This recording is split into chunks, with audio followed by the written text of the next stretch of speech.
Assalamualaikum warahmatullahi wabarakatuh. Perkenalkan, nama saya Febriana Trinulandari dari program studi hukum keluarga Islam kelompok 3. Di sini saya akan mereview materi pada pertemuan minggu lalu mengenai periodisasi tarik tasyrik. Yang pertama, itu masa kenabian atau periode fikih pertama. Ini adalah periode awal dalam sejarah Islam, yaitu masa Nabi Muhammad SAW. Pada masa ini, sumber hukum utama adalah wahyu, yaitu Al-Quran dan hadis. Hukum-hukum Islam mulai diletakkan dan diajarkan secara langsung oleh Nabi Muhammad. Periode ini menjadi dasar atau fondasi bagi seluruh hukum Islam di masa mendatang. Yang kedua, itu masa sahabat atau masa pembangunan dan kesempurnaan. Setelah wafatnya Nabi Muhammad, kepemimpinan dilanjutkan oleh para sahabat. Pada masa ini, hukum Islam terus berkembang. Pada para sahabat berijtihad atau mencari dan menetapkan hukum untuk masalah-masalah baru yang tidak ada dalam Al-Quran dan hadis.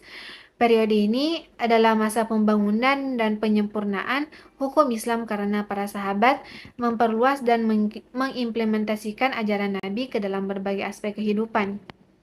Yang ketiga, masa kebangkitan atau berdirinya masa mazhab. Periode ini terbagi menjadi dua era kekhalifahan besar, yaitu Abbasiyah atau dinasti Abbasiyah dari tahun 132 Hijriah hingga 656 Hijriah. Yang kedua itu Umayyin atau dinasti Umayyah dari tahun 40 Hijriah hingga 132 Hijriah. Pada masa ini, terutama di era Abbasiyah, ilmu pengetahuan berkembang pesat.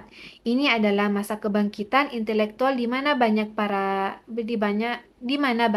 ulama besar seperti Imam Hanafi, Imam Maliki, Imam Syafi'i dan Imam Hanbali muncul dan mendirikan masa-masa fikih yang menjadi pedoman bagi umat Islam hingga saat ini. Yang keempat itu masa taklid, kebekuan, dan stagnasi. Setelah periode keemasan mazhab, terjadi kecenderungan untuk taklid, yaitu mengikuti pendapat mazhab tanpa ijtihad mandiri. Hal ini menyebabkan kebekuan atau stagnasi dalam pemikiran fikih. Pada masa ini, inovasi dan ijtihad yang kuat mulai menurun, dan fokusnya lebih pada penjabaran atau syarat dari kitab-kitab yang sudah ada. Yang kelima, itu periode kebangkitan saat ini. Ini adalah periode modern di mana ada upaya untuk kembali membuka pintu ijtihad dan tidak hanya terpaku pada taklid.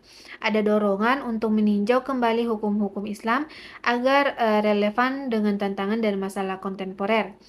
Gerakan ini bertujuan untuk membangkitkan kembali semangat inovasi dan pemikiran kritis dalam fikih, mirip dengan masa-masa awal Islam. Mungkin itu saja yang dapat saya sampaikan, lebih dan kurangnya mohon dimaafkan. Wabillahi taufiq wal hidayah. Wassalamualaikum warahmatullahi wabarakatuh.